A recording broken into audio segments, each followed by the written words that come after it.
Good day, everyone. I am teacher Jessica Alcaraz Sungguad, your teacher in statistics and probability. We are already in the second semester, which is quarter three, and we will be talking about random variables and probability distribution for week one.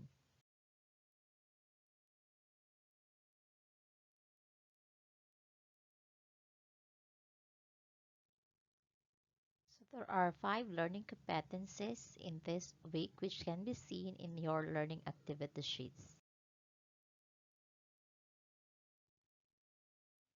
For the explore, you are going to list down sample space of the following experiment. So you write your answers in your notebook and check your answer with the answer key at the end of the activity sheets.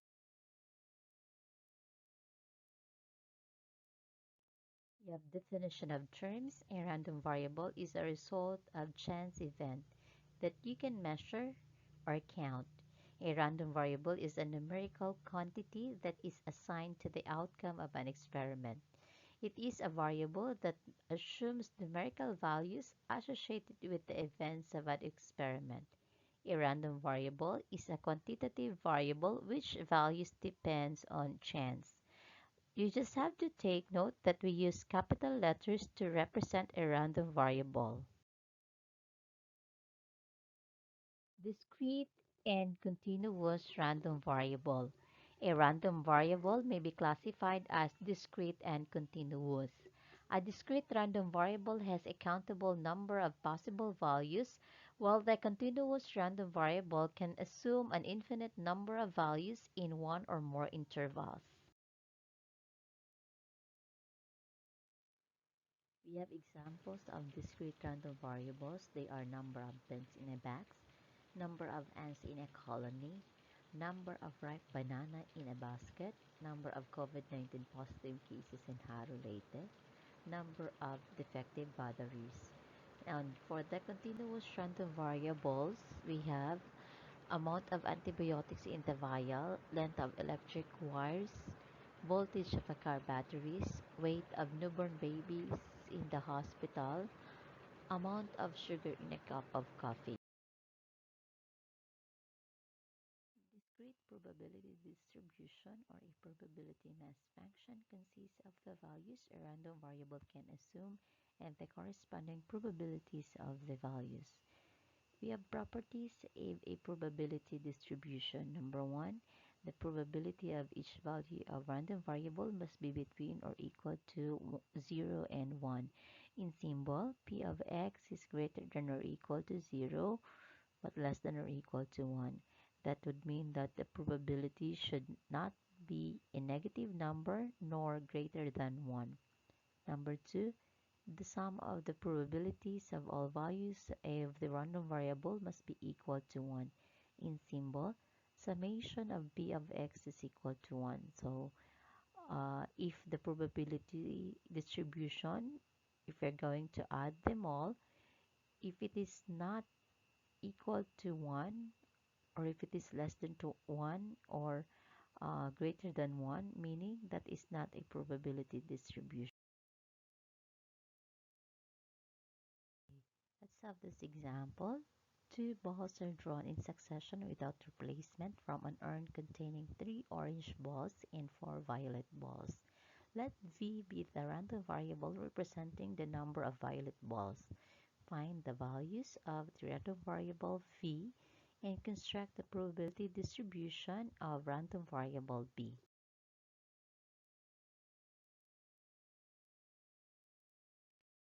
So you have steps and solution. So number one, list the sample space. So the sample space in this experiment is orange, orange, orange, violet, violet, orange, and violet, violet.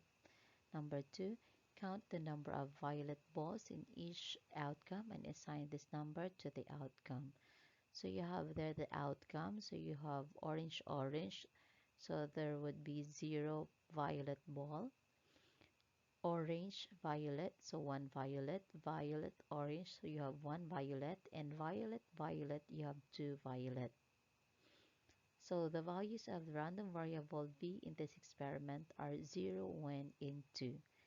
So step 3, construct the probability distribution of the random variable b by getting the probability of occurrence of each value of random variable. So you have there number of violet balls, you have 0, 1, and 2. Number of occurrence, so 0 occurs 1, 1 occurs 2, and 2 occurs 1. So if we're going to sum up the number of occurrence, you have 4. So for the probability, so the probability of having 0 violet ball is 1/4. And the probability of getting 1 violet ball would be 2/4 or 1/2. The probability of getting 2 violet is 1/4. Now if you're going to sum up the probability, that would be equal to 1.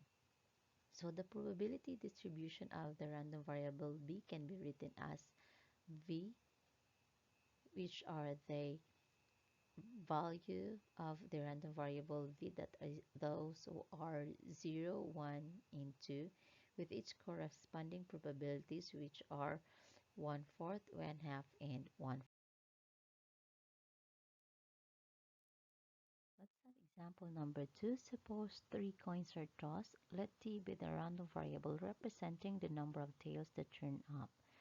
Find the probability of each values of random variable t. You have steps. List the sample space. You have the sample space for this experiment would be tail, tail, tail, tail, tail, head, tail, head, tail, head, tail, tail, head, head, tail, heel, tail, head, tail, head, head, and head, head, head. So meaning there are 8 sample space. Number 2, count the number of tails in each outcome in the sample space and assign this number to the outcome. So for tail, tail, tail, you have 3 tails. Tail, tail, head, you have 2. Tail, head, tail, you have 2. Head, tail, tail, you have 2. Head, head, tail, you have 1. Head, tail, head, you have 1. Tail, head, head, you have 1. And head, head, head, you have 0. So the values of random variable t in this experiment are 0, 1, 2, and 3. So step 3, construct the probability distribution of the random variable t by getting the probability of the occurrence of each value of the random variable. So you have number of tails, you have 0, 1, 2, and 3. So number of occurrence, having 0 tail, you have 1. Having 1 tail, you have 3. Having 2 tails, you have 3. And having 3 tails, you have 1. So the probability of getting 1 tail would be, the probability of getting 0 tail would be 1. That is 1/8. The probability of getting 1 tail would be 3/8. The probability of getting 2 tails, you have 3. That is 3/8. And the probability of getting 3 tails would be 1/8. If you're going to sum it up, that would be equal to 1. So meaning the probability distribution of random variable t can be written as t for 0, 1, 2, 3. Those are the value of the random variable with the corresponding probability, which are 1/8, 3/8, 3/8, and 1/8.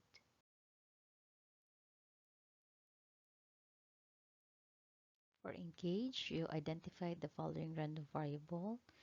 If that is a discrete or continuous. So you have to write your answer in your notebook and check your answer with the answer key at the end of the activity sheets.